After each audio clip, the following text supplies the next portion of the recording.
வணக்கம் நண்பர்களே, இந்த வீடியோவில் நம்ம என்ன செய்தி பார்க்க போகிறோம்னா, விஜயுடன் கைகோர்க்கும் காங்கிரஸ், ராகுலுக்கு போன முக்கிய ரிப்போர்ட், போன் பேசியதான் பின்னணி, இணையதளத்தில் வைரலாகும் செய்தி.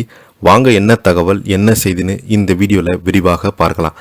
அதற்கு முன்னாடி முதன்முறையாக நம்ம சேனலை ஃபஸ்ட் டைம் பார்க்குறீங்கன்னா சப்ஸ்கிரைப் பண்ணாதவங்களாம் சப்ஸ்கிரைப் பண்ணிக்கோங்க. பெல் பட்டன் சிம்பல் அமைக்கி நம்ம சேனலோட நோட்டிஃபிகேஷனை எனபிள் பண்ணிக்கோங்க. நாங்கள் போடுற வீடியோ எல்லாமே உங்களுக்கு உடனுக்குடன் வந்து சேரும். வாங்க என்ன தகவல்னு பார்க்கலாம். தமிழ்நாடு சட்டசபை தேர்தலில் விஜயினுடைய தமிழக வெற்றி கழகம் 107 தொகுதியில் வெற்றி பெற்றுள்ளார். மெஜாரிட்டிக்கு இன்னும் 11 எம்எல்ஏகள் தேவை. திமுக கூட்டணியில் காங்கிரஸ் 5 தொகுதிகளில் வெற்றி பெற்றுள்ளது. இதனால் காங்கிரசினிடமிருந்து தாவேக ஆதரவு கோரியுள்ளதாக தகவல்கள் வெளியாகியுள்ள நிலையில் விஜய் தொடர்ந்து ராகுல் காந்தி பேசியுள்ளதால் அது மட்டுமின்றி முக்கிய ரிப்போர்ட் ராகுல் காந்திக்கு கிறிஸ்தோடங்கள் அனுப்பி வைத்துள்ளதாக தொடர்பான பரவான தகவல்கள் வெளியாகியுள்ளது.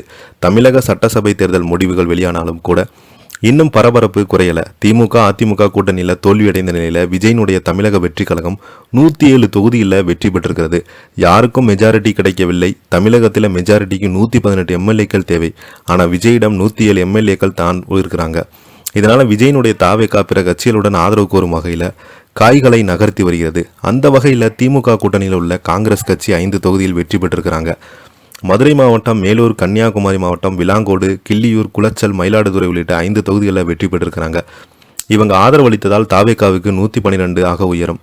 இந்த நிலையில் காங்கிரஸ் கட்சியில் விஜய் ஆதரவு கூறியுள்ளதாக சொல்லப்படுகிறது.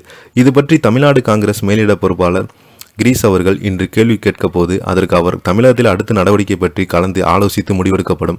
தமிழக தேர்தல் நிலவரம் குறித்து மல்லிகார்ஜுன் கார்கே ராகுலிடம் அறிக்கை அளித்துள்ளார். பெண்கள் இளைஞர்கள் ஆதரவு கிடைத்ததால் தாவேகாவுக்கு அதிக அளவில் வெற்றி பெற்றிருக்கிறாங்க. இதன் மூலம் தமிழக அரசியல் நிலவரம் பற்றி கிரீஸ் ஜோடங்கர் ராகுல் காந்தியிடம் அறிக்கை அளித்திருப்பதாக உறுதியாக உள்ளது. இதற்கிடையே ராகுல் காந்தி விஜய்க்கு போன் போட்டு பேசியிருக்கிறார். இதை தவிர பிற விஷயங்கள் பற்றி பேசியுள்ளதாகவும் குறிப்பாக ராகுல் காந்தியிடம் விஜய் ஆதரவு கேட்டுள்ளதாக சொல்லப்படுகிறது. ஏற்கனவே ராகுல் காந்தி தேர்தலுக்கு முன்பாகவே தாவேகாவுடன் கூட்டணி வைக்க விருப்பம் வந்ததாக சொல்லப்படுது. இப்போது மீண்டும் தாவேகா நேரடியாக காங்கிரசிடம் ஆதரவு கோரியுள்ளது. இதனால் காங்கிரஸ் கட்சி தாவேகாவுக்கு அளித்த அதிக வாய்ப்புகள் அரசியல் நேர்காணல்கள் தெரிவிக்கிறாங்க. ஏனென்றால் தமிழகத்தில் வலுவாக கால் பதிக்க ராகுல் காந்தி விரும்புகிறார்.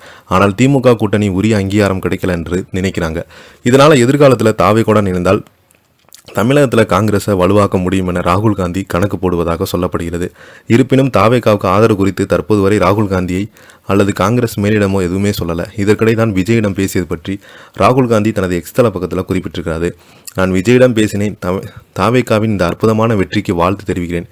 இன்றைய மக்கள் தீர்ப்பு புறக்கணிக்க முடியாத இளைஞர்கள் எழுச்சி பிரதிபலிக்கிறது.